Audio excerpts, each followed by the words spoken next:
Dear students, good morning. I am Hargobind Mondol, Assistant Teacher of Dr. Saidur Rahman Lashkar Academy. Today I discuss physics subjects, headlines, physical quantities and their measurements. For understand, now I use Bangla language. প্রিয় শিক্ষার্থী, physics বা পদার্থবিজ্ঞান পড়ার আগে আমরা বিজ্ঞান বিষয়টা নিয়ে আলোচনা করতে চাই। বিজ্ঞান বিষয় যখনই তোমাদের সামনে ভেসে ওঠে, তোমাদের চোখের সামনে বিভিন্ন যন্ত্রপাতি আবিষ্কার, তারপর গবেষণাগার বা ল্যাবরেটরি এসব বুঝে থাকি, কিন্তু আদৌ এগুলো নয়।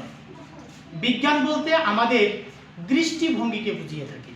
প্রাচীনকাল থেকে টিল নাও এই পর্যন্ত বিভিন্ন বিজ্ঞানীরা সত্যে পৌঁছানোর জন্য বিভিন্ন তর্ক বিতর্কের মধ্য দিয়ে প্রকৃতিতে চুলচেরা বিশ্লেষণের মধ্য দিয়ে আমাদের এই বর্তমান বিশ্বে বিজ্ঞানের অগ্রযাত্রা সাধিত হয়েছে। তো আজকে আমরা যখনই বিজ্ঞান বলি, আবার যখন গবেষণার ক্ষেত্রে যাই, তখন আমাদের কিছু মেজারমেন্টের প্রয়োজন হয়, বিভিন্ন রাশি পরিমাপ করতে হয়। এই বিভিন্ন রাশি পরিমাপ করার জন্য আমাদের বিভিন্ন ধরনের স্কেলের ব্যবহার করা হয়ে থাকে, যেটা হতে পারে মিটার স্কেল, স্ক্রু, গজ, তুলাদণ্ড, তারপরে ক্যালিপার্স, স্লাইড ক্যালিপার্স আমরা ব্যবহার করে থাকি। তো আজকে একটা সৃজনশীল প্রশ্ন সমাধানের চেষ্টা করব, আশা করি তোমাদের ভালো লাগবে। এখানে একটা সৃজনশীল প্রশ্ন আমি তোমাদের জন্য রেখেছি, সেটা হচ্ছে 7.8 গ্রাম ঘনত্বের একটি গোলকের ব্যাস স্লাইড ক্যালিপার্স দিয়ে পরিমাপ করতে প্রধান স্কেল পার্ট পাওয়া গেল 5 সেন্টিমিটার। ভার্নিয়ার সমপাতন এখানে দেওয়া আছে 9, অর্থাৎ 9, এবং ভার্নিয়ার স্কেলটির 20টি দাগের সাথে প্রধান স্কেলের 19 দাগের সাথে মিলে যায়। প্রধান স্কেলের ক্ষুদ্রতম 1 মিলিমিটার। তো এখানে প্রশ্ন আছে অসাম্য বল কাকে বলে। এটা আলোচনার আগে আমাদের অসাম্য বল সম্বন্ধে ধারণা থাকতে হবে। অসাম্য বল হচ্ছে কোনো বস্তুর উপর ক্রিয়ারত একাধিক বলের লব্ধি শূন্য না হয়, অর্থাৎ যে কোনো বস্তুর উপর যে লাগাতার যে শক্তিটা প্রয়োগ হচ্ছে, সেই প্রকৃত বলই হচ্ছে অসাম্য বল। এখন আমরা দ্বিতীয় প্রশ্নে যাচ্ছি, সেটা হচ্ছে বস্তুর ভরের পরিবর্তন হয় না, কিন্তু ওজনের পরিবর্তন হয়।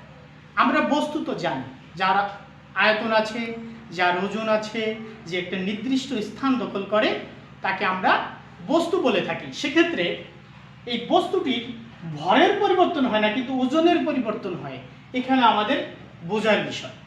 তো বস্তুর ভর বলতে আমরা কি বুঝি? বস্তুর ভর হচ্ছে বস্তুর মোট পদার্থের পরিমাণ। একটা বস্তু তার মোট পদার্থের পরিমাণকে আমরা ভর বলে থাকি। এটা যদি স্থান পরিবর্তন হয়, তথাপিও কিন্তু আমাদের ভরের কোনো পরিবর্তন হবে না, কিন্তু ওজনের পরিবর্তন হয়।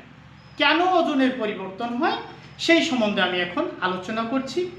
কারণ ওজন হচ্ছে এমন একটা বিষয়, অর্থাৎ কোনো বস্তুর উপর পৃথিবী যে আকর্ষণ বল প্রয়োগ করে, অর্থাৎ অভিকর্ষ ত্বরণ জি এর উপর ওজনের পরিবর্তন হয়। অর্থাৎ বিভিন্ন স্থান ভেদে ওজনের জি এর মান, অর্থাৎ অভিকর্ষ ত্বরণের মান বিভিন্ন বিধায় আমাদের ওজনের পরিবর্তন হয়। তাহলে বিষয়টা এখন ক্লিয়ার যে বস্তুর ভরের পরিবর্তন হয় না, কিন্তু ওজনের পরিবর্তন হয়। এখন আমরা আসব যে গোলকটির ব্যাসার্ধ নির্ণয় করো।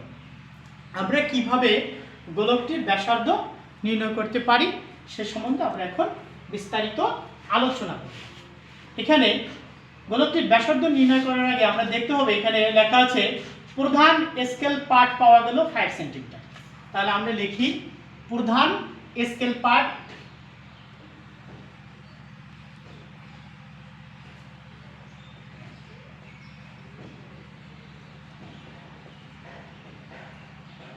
প্রধান স্কেল পার্ট আমরা এম, এম সমান সমান আমরা কত পেয়েছি 5 সেন্টিমিটার, 5 সেন্টিমিটার পেয়েছি। এখন ভার্নিয়ার সমপতন এখানে 9 আছে, ভার্নিয়ার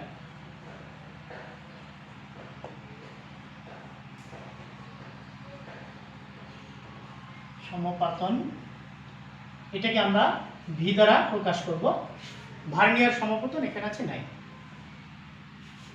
এখন প্রধান স্কেল পার্ট এবং ভার্নিয়ার সমপতন এটাকে আমরা ভার্নিয়ার ধ্রুবক বিবেচনা করে দেখি।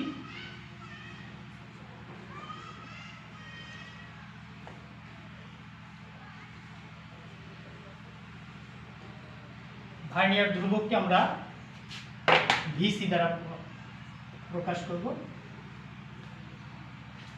ভিসি এখানে আছে কি প্রধান স্কেলের ক্ষুদ্রতম এক ভাগ আছে 1 mm, অর্থাৎ 1। এখন স্কেলটির 20টি দাগের সাথে প্রধান স্কেলের 19 ভাগের দাগের সাথে মিলে যায়, অর্থাৎ 20 এর 19 মাইনাস 20 19, এটিকে আমরা mm মিলিমিটার ধরতে পারি, ছোট হাতের mm দিলেও হবে। তো আমরা এটাকে ক্যালকুলেশন করে কি পাবো 20, আমরা 1 দিয়ে প্রথম 20 কে ডিভাইডেড করব, তাহলে কত হয়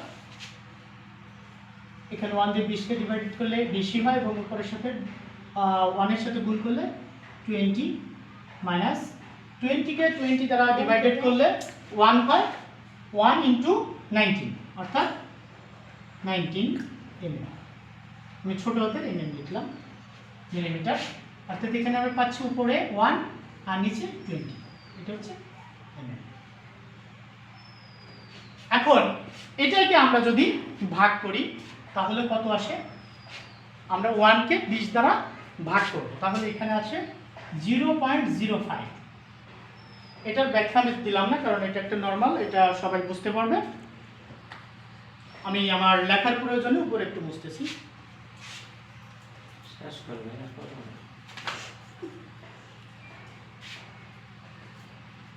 এখন আমরা 0.05 mm, এখন এই মিলিমিটারকে আমরা সেন্টিমিটার করি।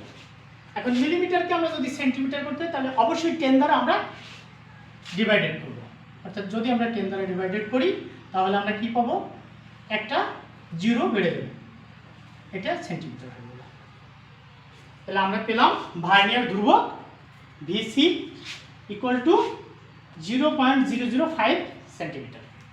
এটা হচ্ছে আমাদের ভার্নিয়ার ধ্রুবক। কিন্তু আমাদের প্রশ্ন ছিল কি যে ভার্নিয়ার গোলকের ব্যাসার্ধ। এখন গোলকের ব্যাসার্ধ বের করতে হলে আগে ব্যাস সম্বন্ধে জানতে হবে।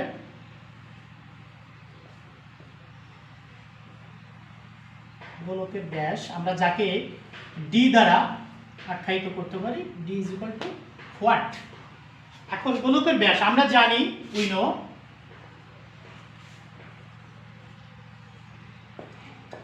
ডি, আমরা যে সূত্রটা প্রয়োগ করছি D is equal to M plus V into VC. এখন আমরা এম সমান সমান কত পেয়েছিলাম, প্রধান স্কেল পার্ট এম সমান সমান পেয়েছিলাম 5 সেন্টিমিটার, তাহলে আমরা 5 সেন্টিমিটার লিখলাম, প্লাস ভি সমান সমান পেয়েছিলাম 9, আমরা 9 ইন্টু ভিসি সমান কত পেয়েছি, ভিসি সমান আমরা পেয়েছিলাম 0.005, এটা হচ্ছে সেন্টিমিটার।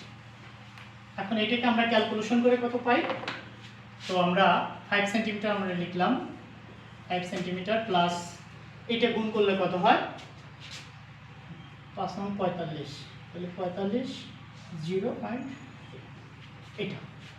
এটাকে আমরা এখন যদি দেখি তাহলে 5 আর হচ্ছে এটা কত হয়, এটা হচ্ছে সেন্টিমিটার। এখন আমরা পেয়েছি ডি সমান সমান পেয়েছি 5.045 সেন্টিমিটার। এখন আমরা এটা পেয়েছি কি ব্যাস, অর্থাৎ গোলকের ব্যাস পেয়েছি এটা, কিন্তু আমাদের প্রশ্ন ছিল ব্যাসার্ধ। তাহলে অতএব গোলকের ব্যাসার্ধ। আমরা জানি ব্যাসার্ধকে কি ব্যাসের অর্ধেককে ব্যাসার্ধ বলে, অর্থাৎ আমরা আর দ্বারা প্রকাশ করতে পারি।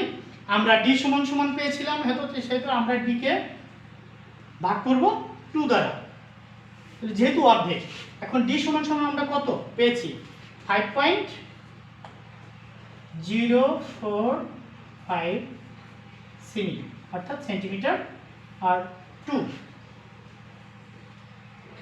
এখন আমরা এই ভাগটাকে আমরা সহজ করতে পারি, যে মনে করব যে এখানে দশমিক নেই, তাহলে আমরা 50/45 অর্থাৎ 5045, আমরা 5045-এর অর্ধেক কত? আমরা 50-এর অর্ধেক হচ্ছে 25, 45-এর অর্ধেক হচ্ছে 22.5 অর্থাৎ 22/5।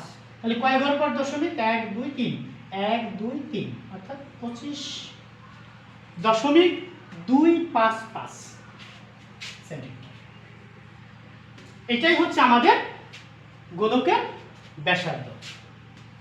তো প্রিয় ছাত্রছাত্রীরা, আমি চেষ্টা করেছি তোমাদের বোঝানোর জন্য। তো যদি কোথাও কোনো সমস্যা থাকে তোমরা কমেন্টস করতে পারো।